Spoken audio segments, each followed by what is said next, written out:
Hey guys, everything new under the sun. I want to tell you a story about how I broke the chuck or caused lots of problems with it on my Makita hammer drill twice. Not just once, but twice I did it.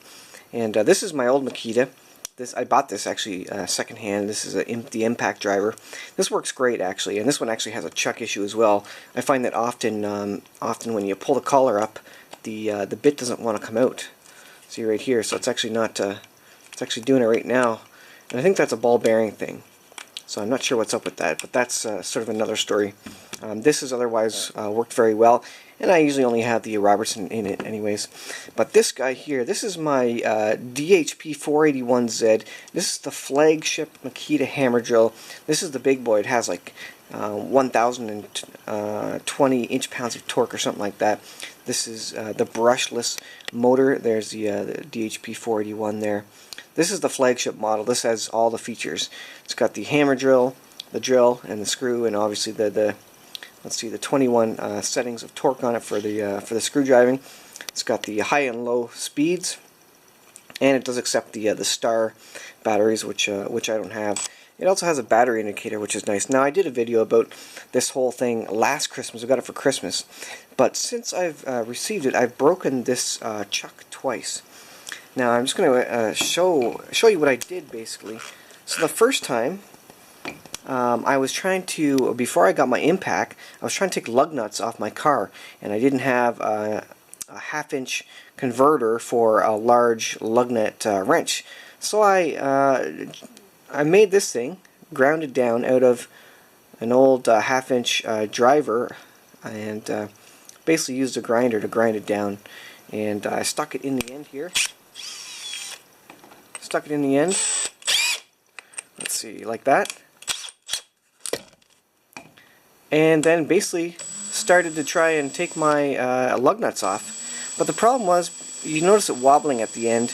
And so when I was trying to do it at high speed, I was thinking, well, maybe the hammer drill would work like an impact wrench, but it does not. Just FYI, it does not work like an impact wrench. So anyways, this was wobbling. It actually tore the screw off from the middle. It actually tore. There's a little a flathead screw in there that kind of seats it down and holds it to the drill, and it was wobbling. It actually broke the head off because the chuck was wobbling back and forth as it was trying to remove the lug nut. A side note, it never did actually end up working, so don't try that. The hammer drill doesn't create a rotational force like a regular impact does. It's just a in and out sort of force. It's not a rotational force like the proper impact wrench is for that. But so that's what happened the first time. So what I had to do was I had to get a new screw, and I had to pull the old screw out. So the chuck was off, and I had to get pliers basically and pull the old end of the screw in. I think what I ended up doing was actually drilling the screw out backwards because I couldn't get a hold of it with needle nose pliers because it was broke off right at the end there. So the head was completely broke off. But you can go on eBay, I think it is, and purchase replacement parts. A lot of people sell them, and that's where I found it. So, like I said, you can get the replacement screw. Just type in, the name of your drill, and I think maybe it's called a chuck screw or something, chuck set screw. I forget exactly, but that's how I fixed that. So don't make your own half-inch drive bits and expect this thing to work like an impact driver to take off lug nuts on your vehicle. So that's the first lesson. The second lesson was I had a drill bit in here, just a wood drill bit, and I was drilling holes into the bottom of my kid's sandbox, which happened to be like a plastic pool sort of thing, because it was collecting water. So I figured I'd drill a couple holes in the bottom and drain the water out of it, and that was well and good. Except that the water got up to about here. I was drilling downwards, and the water got up to about here, and I thought, it's a drill. Surely it can go in water for 30 seconds and be fine. And I did make sure to kind of run it and get the water out of it, but of course that didn't resolve it. And it actually, I think what happened was it ended up resting some of the ratchet components here inside here, because as you'll know on this one, let me put that drill bit in. This ratchet, so if I tighten it up, you can hear the clicking. That's the ratchet action, which kind of locks it in place. But what happened was it locked it in place so well that I actually couldn't release it, the lock. It was actually turning the whole thing and then skipping on the teeth in there.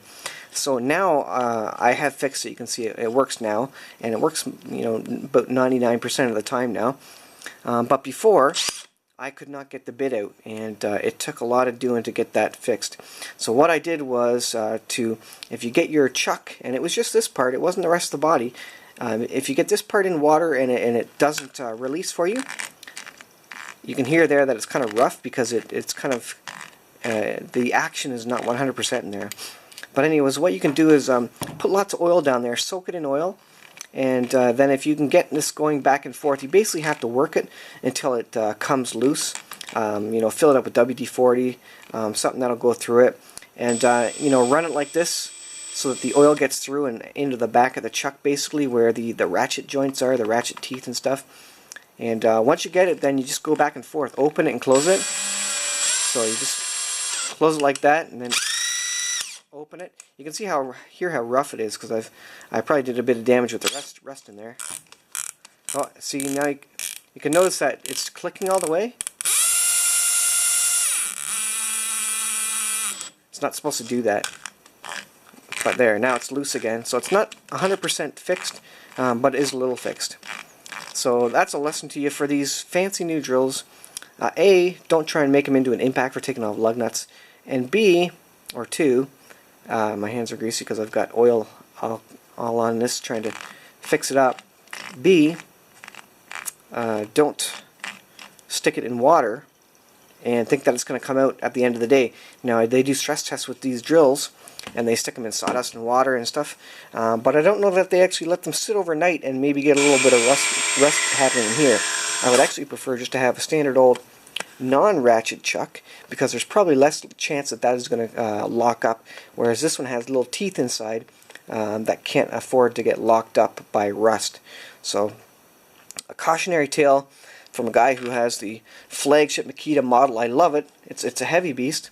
It's a beautiful drill, but this chuck, the fancy chuck with its ratchet action, I think is not necessary, and is prone to issues. Now the first one, I shouldn't have done that, but on the other hand, they make this thing, this is supposed to be a professional drill. I can't believe it broke so easily, relatively so, even with the wobble, even with the wear and tear that I was putting it through. I'm sure my other drills, even my Black & Decker, would have put up with just a little bit of that anyways, but I don't know, maybe not. But then, yeah, the water, I certainly expected the chuck to fare a little bit better with just a little bit of water there, just a one-time use in water that literally only came up to here.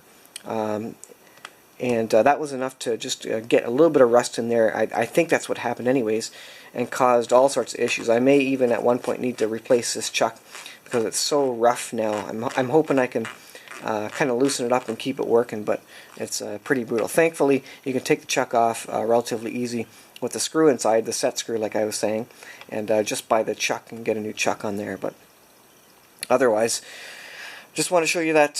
So there's two ways you can wreck the chuck on your Makita, and not that you want to, but if you have, then maybe you're in the same boat as me, and a couple of those fixes will work now that I've had the fun of wrecking it those 2 times, and I won't do those things again. So that's it, guys. I just want to show you an update on the DHP 481Z Makita flagship brushless hammer drill. It's a beautiful drill, but the chuck does not want to get messed around too much with, and don't do stuff that this drill is not really meant to handle. Get yourself an impact driver if you're going to be using it for lug nuts. Side note, again, this one works actually very well for lug nuts. Some of them it can't crack, but if you crack it, break the nut with a regular tire iron, this will do the rest of the job. And this worked probably 70% on 70% of the nuts that I had to take off on my Suburban, and there are 32 wheel lug nuts on the Suburban, the 97 GMC 2500 HD Suburban, and this did pretty much most of them. Some of them, like I said, I had to crack. So this is an excellent impact. So have both of them. You need them each for different purposes. This is for the drilling, the heavy drilling, and you know, buffing and other things. Whereas this is just for your screwing, and if you really want to use it on your car for lug nuts, it'll do it. It works really well, and I would definitely recommend getting a second-hand one, because that way you're not worried too much about you know, if it breaks. I think I got this for less than $100, I think, with a battery, and this is actually the battery that I got with it. The old 1500 milliamp hour, 1500 milliamp hour, yeah, BL1815 battery, 1.5 amp hour. I think that's what it is. Anyways, yeah, that's the battery I originally got. This guy, actually, I haven't even got a 3 amp hour battery for it, or a 4 amp hour battery. That I hope to get one day, but I just haven't had the need for it. I mean, this battery charges up so quick that I can just pop it on the Makita charger, and in 15 minutes I got a fresh battery ready to go. So anyways, I will leave it there, guys. Just a couple of ways to wreck your Chuck. Thanks for watching, guys. We'll see you in the next video. Over.